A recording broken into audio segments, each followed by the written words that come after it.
Voilà, et bonjour. Je suis très content de vous retrouver pour cette nouvelle semaine ensemble. Alors, je ne sais pas, j'espère que vous avez passé d'un bon dimanche hier, que vous avez passé des bons cultes dans vos églises respectives. Alors, c'est vrai que peut-être pour la plupart, vous l'avez fait en Zoom, comme nous à la Seine, et j'espère que vous avez passé un bon moment. Alors, cette semaine, on redémarre une nouvelle série. Alors, il n'y a pas de secret, puisque je l'avais annoncé déjà vendredi. Et je voudrais vraiment partager cette pensée parce qu'elle a été sur mon cœur. Alors, on m'a parlé cette semaine de négligence. Voilà, c'est peut-être pas un sujet très accrocheur, mais je crois que c'est important d'en parler. En réfléchissant à cela, en méditant un petit peu sur ce thème de la négligence, je me suis rendu compte que c'est quelque chose que la Bible traitait abondamment. Elle en parle abondamment. Et toute cette semaine, on va voir des exemples et je crois que c'est important d'en parler. La première chose que j'ai faite par rapport à ce sujet, c'est de regarder la définition. Voilà, qu'est-ce que c'est la négligence? On le sait, mais bon, des fois, quand on lit la définition, ça nous permet un petit peu de situer tout de suite un petit peu la chose. Donc, je vous la cite, je vous la donne. C'est l'état d'une personne dont l'esprit ne s'applique pas à ce qu'il fait ou à ce qu'il devrait faire. Voilà. Et quand on y réfléchit, je crois que c'est intéressant de s'y arrêter parce que dans la vie de tous les jours et parfois même dans les infos, quand on regarde, vous avez des catastrophes qui arrivent, vous avez des souffrances qui sont là, parfois il y a des enquêtes qui sont menées et vous vous rendez compte, on découvre tout d'un coup que si catastrophe il y a eu, si accident il y a eu, c'est à cause de la négligence. Voyez, et je crois que c'est pour ça que je crois que c'est un sujet sérieux, c'est un sujet important.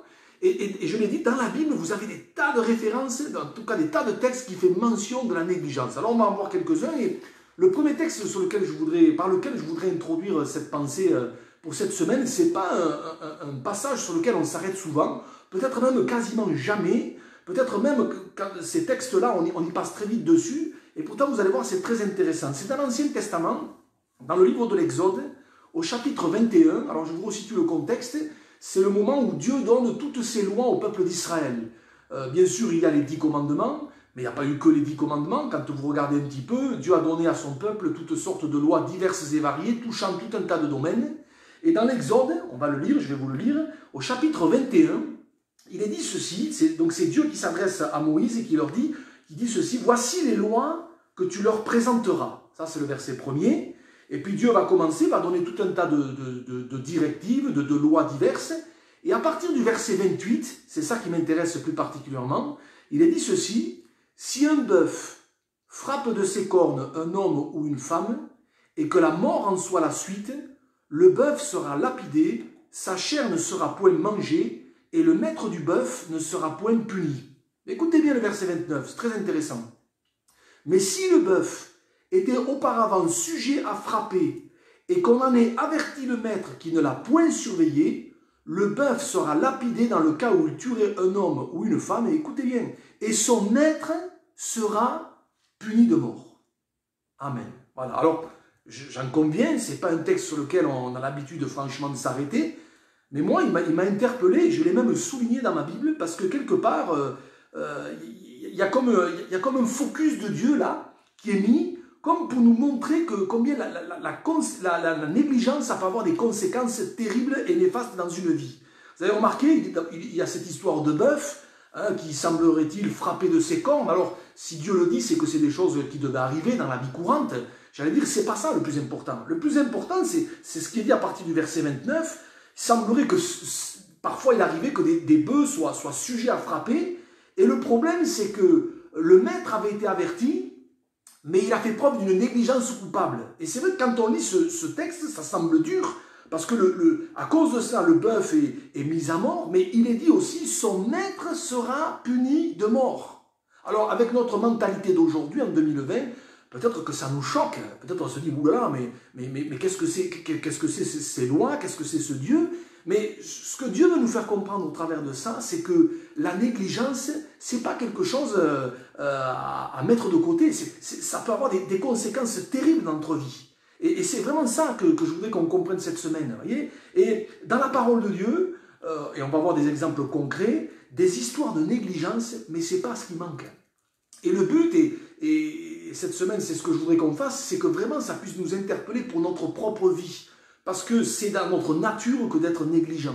Alors bien sûr, plus ou moins, suivant les caractères qu'on a, mais c'est dans notre nature, et encore plus dans les choses de Dieu. Et c'est pour ça que ce sujet est important. Alors, pour ce soir, j'ai relevé deux exemples qui sont là, que nous connaissons pour la plupart. On en verra d'autres au cours de cette semaine, hein, mais on va s'arrêter sur ces deux-là ce soir. Et ma prière, c'est que ça puisse vraiment, vraiment nous interpeller pour dire « Seigneur, aide-moi à m'appliquer, aide-moi à ne pas être nonchalant, à ne pas être paresseux, à ne pas être négligent, mais vraiment à mettre du cœur dans ton œuvre. » Le premier exemple, on le trouve à l'époque du roi Ézéchias. Alors Ézéchias a été le fils du roi Akaz. Alors le roi Akaz, il a été abject. Il n'a pas marché avec Dieu, vous lirez son histoire dans 2 Chroniques 28. Et puis son fils Ézéchias lui succède, et lui il a été un bon roi. Lui il a marché avec Dieu. Il a pris à cœur la maison de Dieu. Il a voulu restaurer le temple de Dieu, il a réparé les portes du temple, etc. etc. Et à un moment donné, on va le lire, et je vous cite la référence, dans le 2e livre des Chroniques, au chapitre 29, alors qu'il est dans cette dynamique de vouloir réparer le temple, de vouloir marcher avec Dieu, de vouloir remettre de l'ordre dans les choses de Dieu, il nous est dit ceci, 2 Chroniques 29, verset 10, il s'adresse au peuple, il s'adresse aux sacrificateurs, il s'adresse aux Lévites, et il leur dit ces paroles, « J'ai donc l'intention de faire alliance avec l'Éternel, le Dieu d'Israël, pour que son ardente colère se détourne de nous. » Regardez ce qu'il leur dit, « Maintenant, mes fils, cessez d'être négligents, car vous avez été choisis par l'Éternel pour vous tenir à son service devant lui, pour être ses serviteurs et pour lui offrir des parfums. » Et le verset 12 nous dit, « Et les Lévites se levèrent. » Alléluia. Voilà. Donc ce qui m'interpelle dans ce passage, c'est que finalement, on se rend compte que Ézéchias est un petit peu obligé de secouer le cocotier. Il est obligé un petit peu d'avertir le peuple, d'avertir les sacrificateurs, d'avertir les Lévites, parce qu'il y avait comme un climat, un état d'esprit de négligence qui s'est installé parmi le peuple. Bon, c'est vrai que Akaz, le père de Ézéchias, était passé par là, c'est vrai, mais Ézéchias a senti un petit peu comme un état d'esprit qui était là, de négligence, vous voyez, à tel point qu'il est obligé de leur dire maintenant, mes fils, mais cessez d'être négligents. Il a été obligé de leur dire. Et je me faisais cette réflexion. Je crois que c'est important de réaliser que peut-être, encore aujourd'hui en 2020, Dieu pourrait nous lancer le même appel. Bien sûr, les circonstances ont changé, bien sûr, les choses ont évolué, mais est-ce que honnêtement, encore aujourd'hui, Dieu ne pourrait pas lancer à son peuple, à ses enfants, à nous, à vous, à moi, est-ce que Dieu ne pourrait pas lancer ce même appel? Maintenant, mes fils, mes filles, cessez d'être négligents. Voyez, parce que si nous ne veillons pas, eh bien, on peut tomber dans une espèce d'état d'esprit. Vous savez, la négligence, c'est un état d'esprit. Vous voyez, c'est quelque chose qui s'installe à nous, à tel point qu'on ne s'en rend même plus compte. On fait les choses à moitié, on fait les choses, vous voyez, on les fait, mais on ne les fait pas. On les fait, mais bon, parce qu'il faut les faire. Vous voyez, c'est un état d'esprit. Je crois que c'est important de veiller là-dessus, d'en prendre conscience, parce qu'on se rend compte aujourd'hui qu'il y a un état d'esprit d'incrédulité qui est là, un état d'esprit un climat plutôt d'impudicité qui s'installe, parfois même parfois jusque dans l'église. Et je crois que si on ne veille pas, mais peut se rajouter par-dessus un état d'esprit de négligence. Et ma prière, c'est qu'au travers de ce qui s'est passé à l'époque d'Ézéchias, les uns et les autres, on puisse se dire, Seigneur, oui, je veux pas tomber dans la négligence, je ne veux pas avoir cet état d'esprit d'être négligent, nonchalant, de faire les choses parce qu'il faut les faire, et finalement je ne les fais pas bien, mais je veux travailler pour toi de tout mon cœur. Et la Bible dit, les Lévites se levèrent. Vous voyez, ma prière, c'est que les uns et les autres, on puisse vraiment se lever pour le Seigneur, que ce temps particulier que nous vivons soit l'occasion peut-être de réfléchir quant à nous-mêmes et de faire un point, de faire un bilan. Est-ce que inconsciemment, je ne serais pas tombé dans une espèce de négligence spirituelle, d'état d'esprit de nonchalant, où on fait les choses parce qu'on les a toujours faites, parce que ça fait des années qu'on le fait, et quelque part on ne se rend pas compte que peut-être on aurait besoin de dire, mais Seigneur, aide-nous à faire les choses peut-être d'une autre manière, avec cœur. Vous savez, Dieu regarde au cœur. Et c'est tellement mieux fait quand on fait les choses avec le cœur que quand on les fait avec négligence. Et je crois que cet appel d'Ézéchias, il est plus que jamais valable pour nous encore aujourd'hui. Cessez d'être négligent. En tout cas, c'est ma prière pour ma vie, c'est ma prière pour mon service, et j'ose espérer que c'est notre prière à chacun d'entre nous.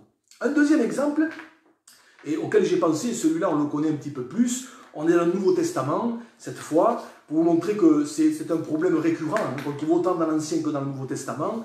C'est cette fameuse parabole que nous connaissons bien, des 10 jeunes filles, les 10 vierges. On connaît bien cette histoire. 5 étaient folles, 5 étaient sages. Et finalement, ce qui caractérise les 5 jeunes filles folles, mais finalement, c'est leur négligence. Peut-être, permettez que je relise ce texte, on le connaît, mais ça va faire du bien de rafraîchir notre mémoire. Je vais simplement lire les 4 premiers versets. Matthieu 25, verset 1er, il est dit « Alors le royaume des cieux sera semblable à 10 vierges qui, ayant pris leur lampe, allèrent à la rencontre de l'époux. 5 d'entre elles étaient folles et 5 sages. Les folles, en prenant leur lampe, ne prirent point d'huile avec elles, mais les sages prirent avec leur lampe de l'huile dans des vases. Et comme l'époux tardait, toutes s'assoupirent et s'endormirent, etc. etc. » Finalement, ce qui ressort de ces 10 jeunes filles, notamment des 5 qui étaient folles, c'est leur négligence. Si vous regardez bien, à la base, elles avaient beaucoup de similitudes. Elles se ressemblent. Il y a beaucoup de choses où elles se retrouvent. Vous avez remarqué, elles avaient toutes leurs lampes, elles attendaient toutes l'époux, elles se sont toutes assoupies, elles sont toutes allées à la rencontre de l'époux. Enfin, elles ont beaucoup de points communs. Mais la seule chose qui les différencie, c'est que c'est la négligence. 5 se sont vraiment appliqués et 5 ont fait preuve d'une négligence mais folle. Voyez, j'allais dire même une négligence délibérée. Quand vous lisez le verset 3, les folles, en prenant leur lampe, ne prirent point d'huile avec elles. On a l'impression, mais ce n'est pas l'impression, c'est une réalité, c'est que c'était délibéré. Voilà, bon, elles ont fait ça comme ça, avec une légèreté qui nous laisse presque sans voir, vous voyez. Hein, je crois que c'est important de réaliser que cette parabole, elle n'a pas été donnée par Jésus dans n'importe quel contexte. Elle est dans le contexte des temps de la fin. Et je crois que nous y sommes. Elle est dans le contexte des signes annonciateurs du retour de Jésus. Qui va commencer par l'enlèvement de l'Église. Et ces chapitres Matthieu 24 et Matthieu 25 sont des chapitres qui nous annoncent un petit peu les choses, comment elles vont se dérouler, qui nous donnent des signes, qui nous donnent des indications sur ce que ce sera juste avant l'enlèvement de l'Église. Voyez ? Et je crois qu'on a là un indicateur, un signe annonciateur des temps de la fin, ça sera la négligence. Et la négligence même chez des gens qui connaissent les choses de Dieu, la négligence même chez des gens qui savent que Jésus va revenir, la négligence même chez des gens qui savent que l'époux est à la porte, que l'époux n'est pas loin. Et quelque part, ça me fait réfléchir, voyez. Et là, j'aimerais nous dire ceci, et je me le dis à moi en premier, ne soyons pas négligents comme ces jeunes filles, hein. Ne négligeons pas l'huile dans notre vie. Vous savez que l'huile, je ne vous apprends rien, c'est le symbole du Saint-Esprit. Et je pense à cette parole du livre de l'Ecclésiaste, qu'en tout temps tes vêtements soient blancs, et que l'huile ne manque point sur ta tête. Ecclésiaste 9, verset 8. Vous voyez, c'est très intéressant que l'huile ne manque point sur ta tête. Mais on ne peut pas le décrocher de ce qu'il y a juste avant. Hein. Qu'en tout temps, tes vêtements soient blancs. Vous savez, la sainteté, la sanctification, ça va avec l'huile. C'est relié ensemble. On ne peut pas les dissocier l'un de l'autre. Et si on veut que l'huile ne manque point sur notre tête, dans nos vies, on a besoin de vivre une vie de sanctification. On a besoin de vivre une vie de sainteté. Et je crois que c'est important de le réaliser afin que l'huile ne manque point sur notre tête. Et je crois que plus que jamais dans ces temps de la fin, ce dont on a besoin, c'est d'être des hommes et des femmes remplis du Saint-Esprit. On a besoin de ces vases d'huile. On a besoin d'être des hommes et des femmes qui sont continuellement remplis. Et je comprends pourquoi l'apôtre Paul disait aux Éphésiens, on connaît ce texte, hein, ne vous énivrez pas de vin, c'est de la débauche, mais soyez au contraire remplis, renouvelés du Saint-Esprit. C'est tellement important. Ce qui m'interpelle, et j'y reviens, chez ces jeunes filles, c'est la réaction. Quand elles se sont rendues compte de la catastrophe qui allait arriver, quand elles ont pris conscience qu'elles allaient rester à la porte, quand vous lisez la suite, je ne l'ai pas lu, elles vont avoir une réaction un petit peu particulière. Au verset 8, il nous est dit, les folles dirent aux sages, donnez-nous de votre huile car nos lampes s'éteignent. Les sages répondirent, non, il n'en aurait pas assez pour nous et pour vous, allez plutôt chez ceux qui en vendent et achetez-en pour vous. Et pendant qu'elles allaient en acheter, l'époux arriva, celles qui étaient prêtes entrèrent avec lui dans la salle des noces et la porte fut refermée. Et quand elles sont arrivées, c'était trop tard. Et ce qui m'interpelle, c'est leur attitude, c'est leur réaction. Elles vont aller voir les autres pour dire « donnez-nous de votre huile ». Non seulement elles ont été négligentes, mais maintenant elles vont demander aux autres de pallier à leur négligence. Je crois que ça nous enseigne quelque chose d'important, très simple, mais ça nous montre qu'on ne peut pas vivre sur l'huile des autres. La vie avec Dieu, c'est personnel. C'est personnel. La marche avec Dieu, c'est personnel. Et les autres n'ont pas pu rattraper leur négligence. Les autres n'ont pas pu pallier leur négligence. Voyez. Et ma prière, c'est que, quelque part, les uns et les autres, nous puissions vraiment réaliser cela pour avoir vraiment une vie personnelle avec Dieu, réalisant qu'on est tous responsables devant Dieu. Et si les autres peuvent prier pour moi, si les autres peuvent m'encourager, et je bénis Dieu pour la communion fraternelle, pour l'Église, ça n'enlève à rien au fait que je suis responsable de ma propre vie spirituelle devant Dieu et que je n'ai pas le droit d'être négligent. Parce que les autres pourront m'aider jusqu'à un certain point, mais jusqu'à un certain point et pas plus. Et c'est vraiment ce que nous enseigne cette parabole. Et ma prière, c'est que vraiment, les uns et les autres, ce soir, on puisse dire, mais Seigneur, aide-nous, aide-moi. Je ne veux pas tomber dans ce climat de négligence quant aux choses de Dieu. Vous savez, quand Jésus dit que parce que l'iniquité se sera accrue, l'amour du plus grand nombre se refroidira, mais ça nous montre quel climat de négligence sera là dans les temps de la fin. Et là, je ne parle pas des incroyants, je parle de nous les croyants. D'où l'importance de veiller.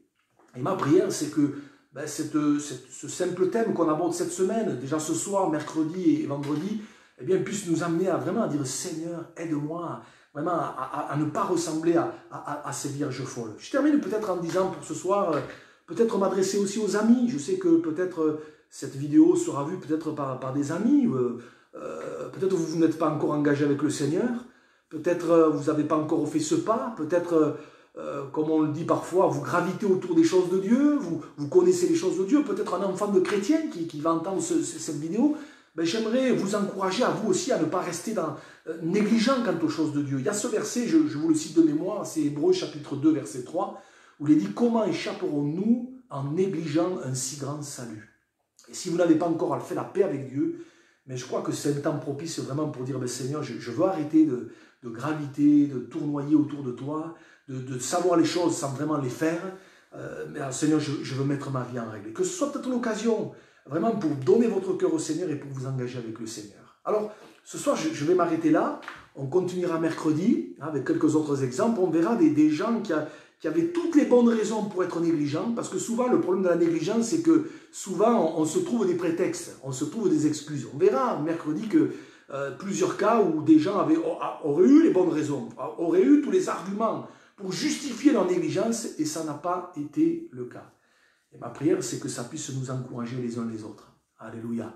Alors, pour ce soir, rappelez-vous toujours, Exode 21, mon histoire de bœuf, enfin mon histoire, c'est pas la mienne, hein, c'est celle de Dieu, c'est celle de la parole de Dieu. Rappelez-vous le bœuf qui frappait, qui avait l'habitude de frapper, hein, de ses cornes, tous ceux qui passaient devant lui.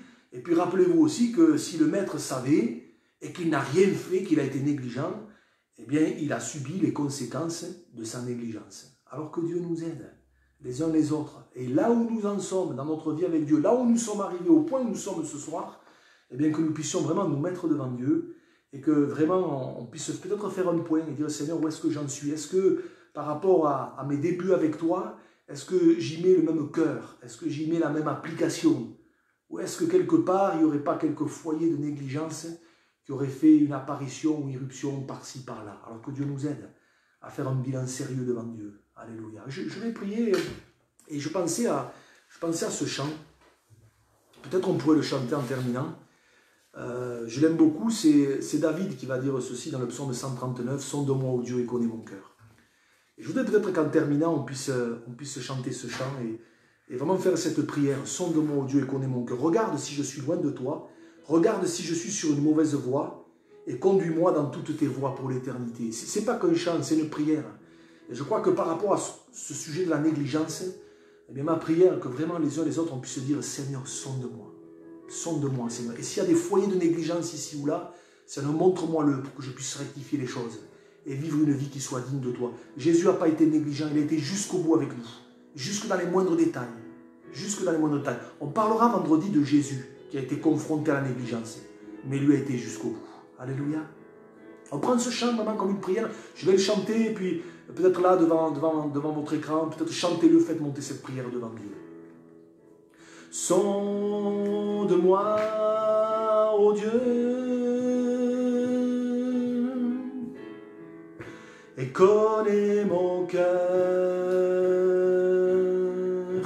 Éprouve-moi, Seigneur, et connais mes pensées. Regarde si je suis loin de toi. Regarde si je suis sur une mauvaise voie. Regarde si je suis loin de toi. Et conduis-moi dans toutes tes voies pour l'éternité. On le reprend une dernière fois. Sonde-moi, ô Dieu, et connais mon cœur. Éprouve-moi, Seigneur, et connais mes pensées. Regarde si je suis loin de toi. Regarde si je suis sur une mauvaise voie. Regarde si je suis loin de toi.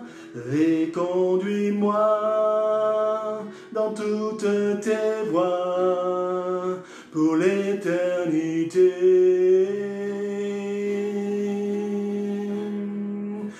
Et conduis-moi dans toutes tes voies pour l'éternité.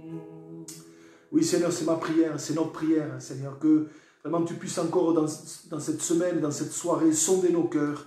Seigneur, je veux vraiment m'examiner moi-même, Seigneur. Je réalise que toi, tu as payé le prix fort, que tu as été jusqu'au bout. Et Seigneur, je te prie pour que les uns et les autres, tu nous aides à avoir un cœur entier pour toi. Tu nous aides vraiment à bannir la négligence de nos cœurs. Et si peut-être il y a des foyers de négligence ici ou là, que Seigneur, avec ton aide, avec le secours de ton esprit, nous puissions y remédier. Seigneur, merci parce que tu veux nous aider. Je te prie pour chacun d'entre nous, que tu nous aides dans nos contextes, dans nos circonstances. Nous avons tellement besoin de toi. Alors Seigneur, à toi la gloire. Merci pour tout le chemin parcouru. Mais Seigneur, nous te prions pour la suite, Seigneur, jusqu'à ce que tu reviennes, que tu nous donnes d'être prêts, Seigneur. Que tu nous donnes vraiment, Seigneur, de travailler avec un cœur droit, intègre. Seigneur, à marcher dans la sainteté. Seigneur, à toi la gloire. Au nom de Jésus. Et si peut-être quelqu'un a des soucis avec la négligence, avec le laisser-aller, que tu renouvelles ses forces, Seigneur, dans le nom précieux de Jésus. Amen. Amen. Gloire à Dieu. Voilà, on se retrouvera mercredi. On continuera un petit peu cette petite étude. Mais que vraiment, on puisse, au travers de ça, dire « Seigneur, amène-moi plus loin ». Et que vraiment, tu puisses être fier de chacun d'entre nous dans notre marche avec toi. Alors que Dieu vous bénisse. Et je vous dis à mercredi. Bye bye.